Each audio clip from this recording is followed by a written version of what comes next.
Tá certo? Nós dizemos que P é ponto de acumulação de X pela direita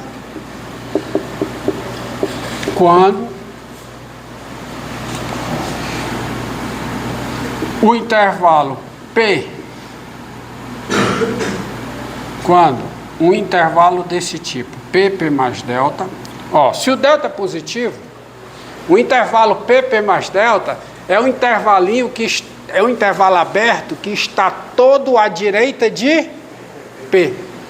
Portanto, é o que nós dizemos que é uma vizinhança aberta e estrita de P pela direita. Mas não vou escrever isso não, está tudo escrito na nota. Então, quando isso aqui, interseção com X, é diferente de vazio, qualquer que seja o delta maior do que zero. Ou seja, quando eu posso, o que significa P ser ponto de acumulação de X pela direita? Significa que eu posso me aproximar de P por valores maiores do que P dentro do conjunto X. Ou seja, eu posso tomar dentro de X um número real tão próximo de P quanto eu queira e diferente de P, um número, eu posso, melhor dizendo, vamos formular. O P é ponto de acumulação de P pela direita, de X pela direita, quando eu puder tomar tão próximo de P quanto eu queira, um número do conjunto X maior do que P. Tá? E assim como tem a definição de ponto de acumulação pela direita, tem a definição de ponto de acumulação pela esquerda. E aqui pela esquerda é quando um intervalo desse tipo, P menos delta P, interseção com X é o quê?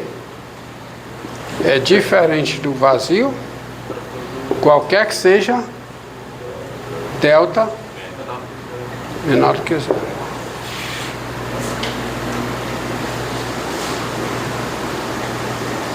Tá? Mas o que você precisa saber, o que vai facilitar a sua vida, é o seguinte: se X intersecção, se X, né?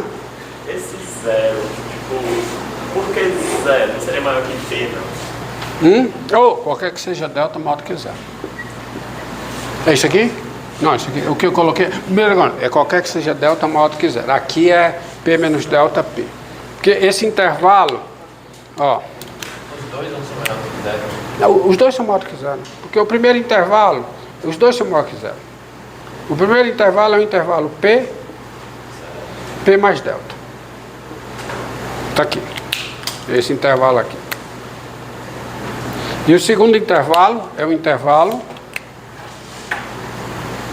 à esquerda de P. Então o delta tem que ser positivo, tá? É o intervalo P menos delta P. Então esse intervalo aqui.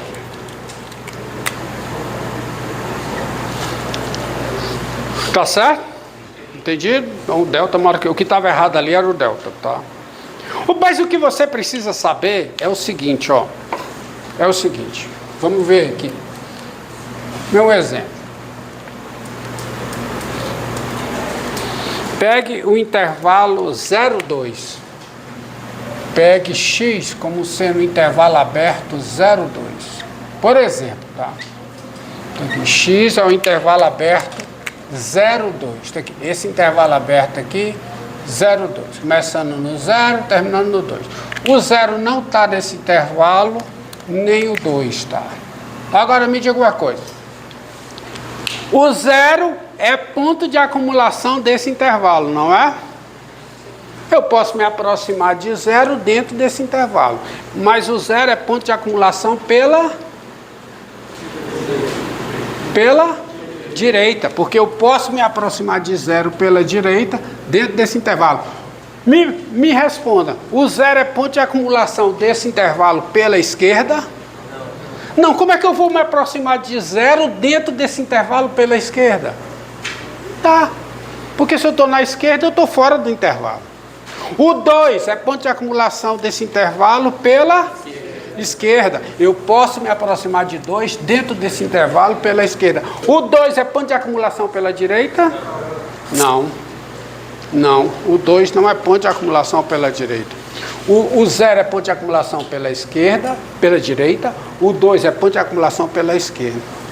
Mas ser ponto de acumulação pela direita ou ser ponto de acumulação pela esquerda é ponto de acumulação, mas a recíproca não é verdade. Por exemplo, o 0 é ponto de acumulação pela direita desse intervalo, mas não é ponto de acumulação pela esquerda. O 2 é ponto de acumulação pela esquerda, mas não é ponto de acumulação pela direita, tá? E no frigir dos ovos, o que interessa para você é o seguinte, ó. O que interessa para você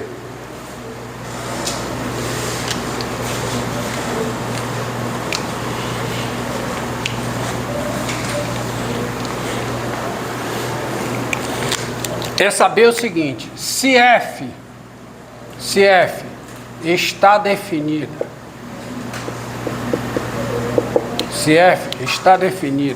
em P mais R para algum R positivo, ou seja, se F está definida num conjunto desse tipo, o que significa F está definida num conjunto desse tipo? Significa que esse conjunto está contido no domínio da função F. Olha, se F está definido num intervalo desse tipo, eu posso me aproximar de P pela direita dentro do domínio da F. Então, o P é ponto de acumulação do domínio de F pela direita. Então, P é o quê? É ponto de acumulação de domínio de F pela direita. E se F está definida no intervalo da forma P menos RP para algum R positivo, então F é ponto de acumulação do domínio de F por onde? Pela esquerda.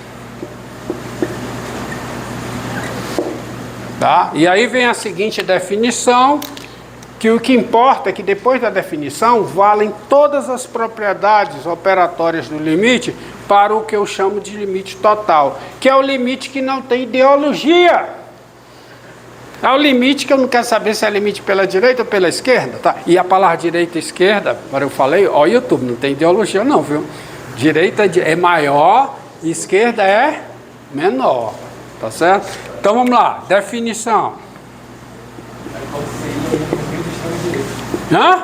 Se contasse essa parte aí, é ruim distribuir. Vamos lá. Rapaz, me comprometa não, rapaz.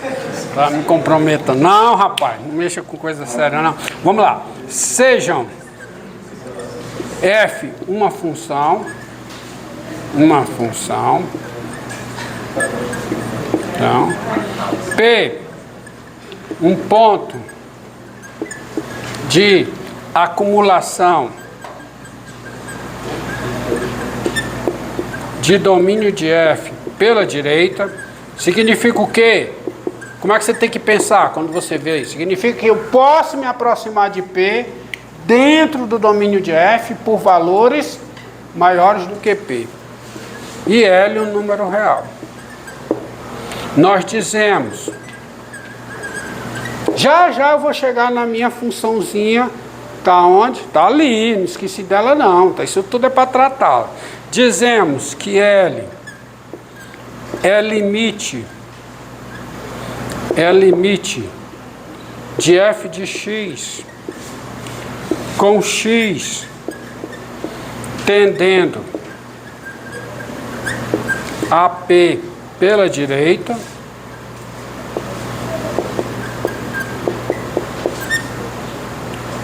quando para cada epsilon maior do que 0 existe delta maior do que 0, tal que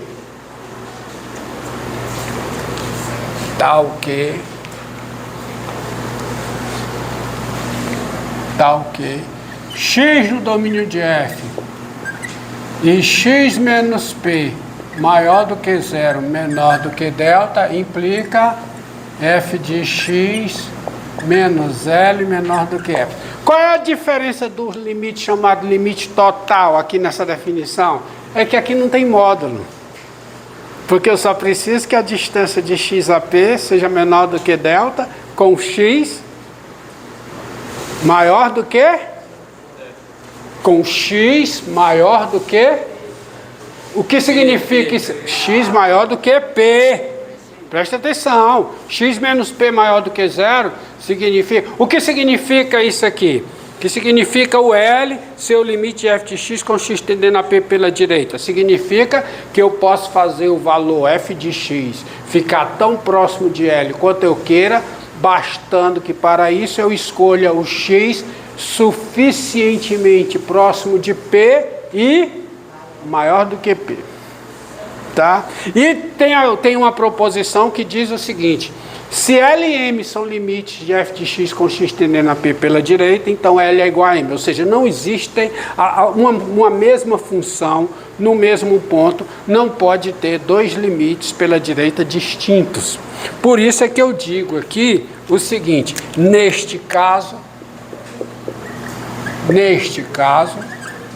escreve-se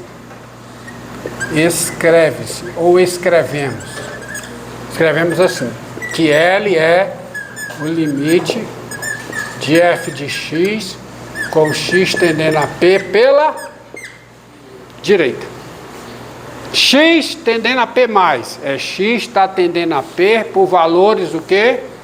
Maiores do que p. Tá? E aí, para isso acontecer, é óbvio que o P tem que ser o ponto de acumulação da função pela direita.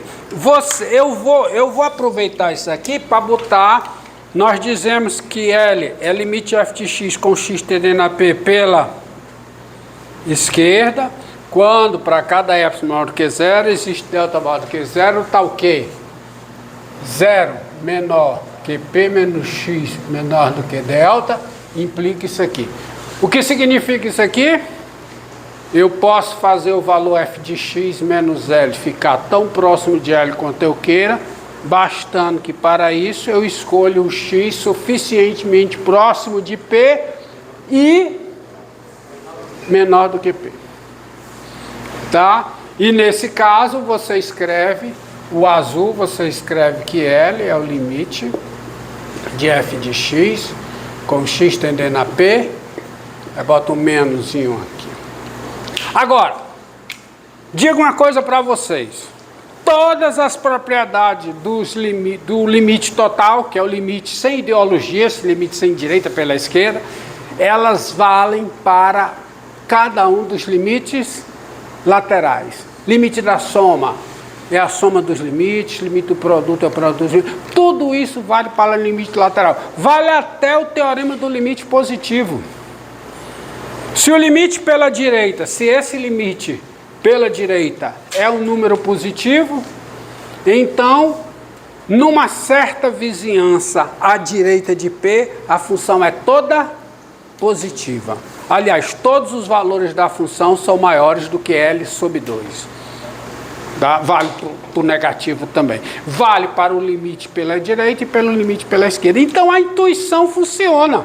Porque as propriedades operatórias, elas existem para quê? Para validar a intuição pensando na definição. Então, minha amiga, acabou. Acabou porque agora eu não vou nem, apesar de ter algumas proposições que justificam isso, mas eu vou passar logo para a intuição. Ora, se as propriedades operatórias valem, por que eu vou ficar perdendo tempo com épsilons e deltas, né? Mas é por causa das propriedades, tá? Então, quando você pegar essa função aqui, essa função que está aí, seja f de R em R, a função dada por f de x igual, função definida por partes, mais 2. Se x é maior que ou igual a 1 e é igual a 4 menos x3, se x é menor do que 1. Ora, meu amigo, se vale todas as propriedades operatórias e mais algumas proposições, vamos logo calcular. Aqui, ó. O que é que a intuição diz para você? Quem é o limite de f de x com x tendendo a 1 pela direita? 1 por quê? Porque o problema está no divisor de águas. Fora do divisor de águas do domínio da função, eu concluo tudo. A f é contínua em menos infinito menos 1. Então, se o p está nesse intervalo aqui, quem é o limite de f de x com x tendendo a p? F de p. Função é contínua. Se o p está nesse intervalo aqui, que é aberto, quem é o limite de f de x com x tendendo a p? F de p. Função é contínua. O problema, se tiver, vai ser aqui.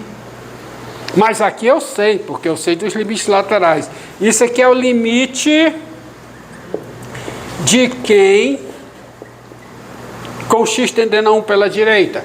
Se o x tende a 1 pela direita, o x é maior que 1. E se o x é maior do que 1, quanto vale f de x? X ao quadrado mais 2. Isso aqui tem uma proposiçãozinha que diz o seguinte: se duas funções... Qual é a minha proposição preferida? Qual é? Se duas funções coincidem numa vizinhança aberta e estrita de um ponto, e nesse ponto uma delas tem limite, a outra tem, os limites são iguais. Tem a versão para cá. Ela é tão legal que tem a versão para cá. Se duas funções coincidem numa vizinhança aberta, estrita, à direita de um ponto, e uma delas tem limite à direita, a outra também tem limite à direita. Que é o caso aqui. Essa daqui tem limite à direita. Qual é o limite com x tendendo a 1 pela direita de x ao quadrado mais 2? 3. Tem uma proposiçãozinha aqui, mas tudo bem, ó. É 3. E agora vamos ao limite pela esquerda. Limite. Vamos lá.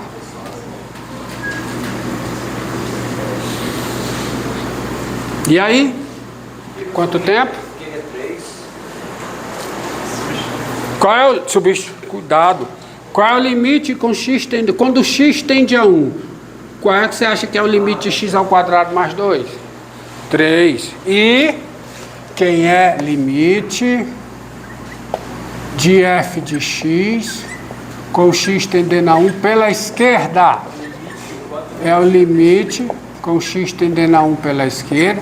Se o x tende a 1 pela esquerda, o x é menor do que 1. F de x, portanto, é 4 menos x3. Que é quanto? 3. Os limites laterais são iguais. Aí você vai concluir, é uma proposição que diz isso, que existe o limite de f de x com x tendendo a 1. Logo, que eu chamo de limite total, tá? O limite de f de x com x tendendo a 1 é igual a quanto? A 3. Aí é contínua, né?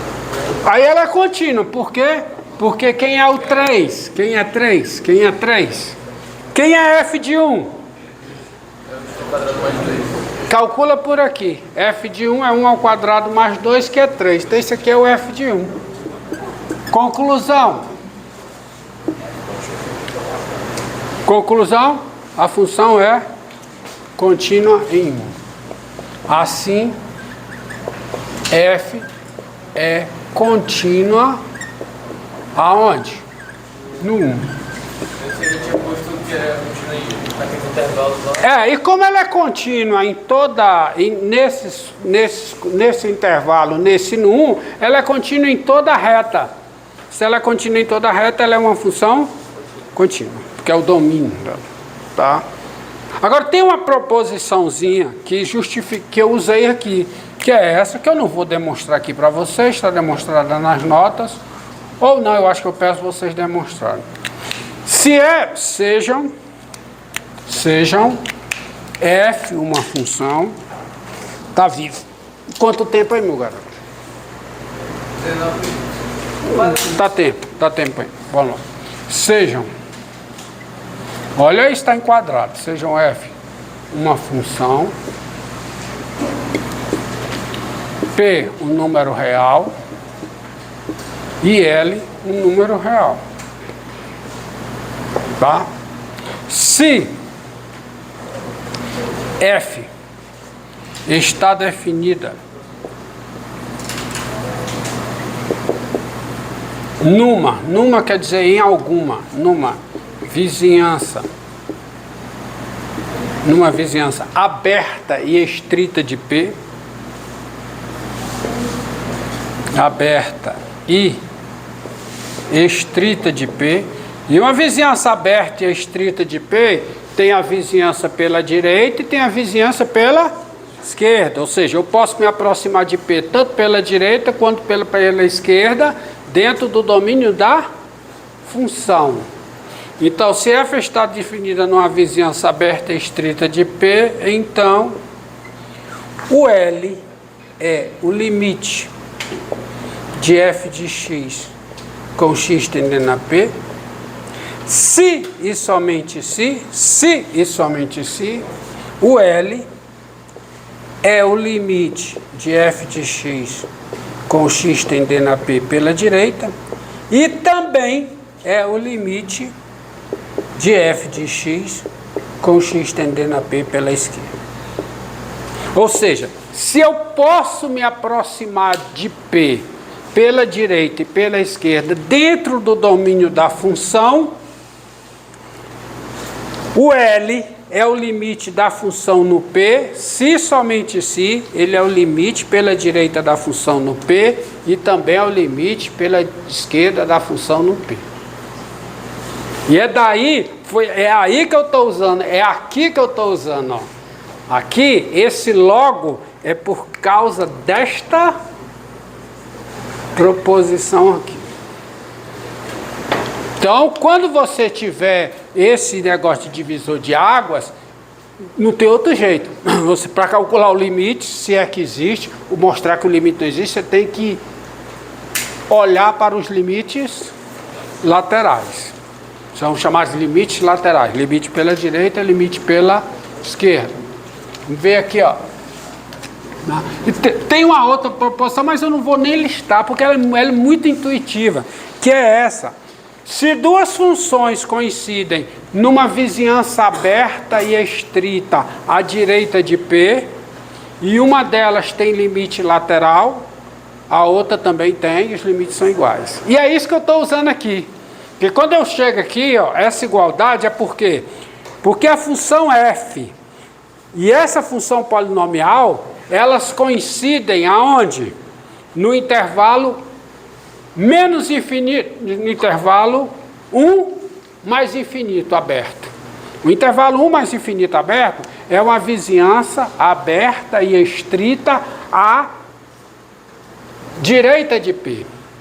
E nesse intervalo, as duas funções coincidem.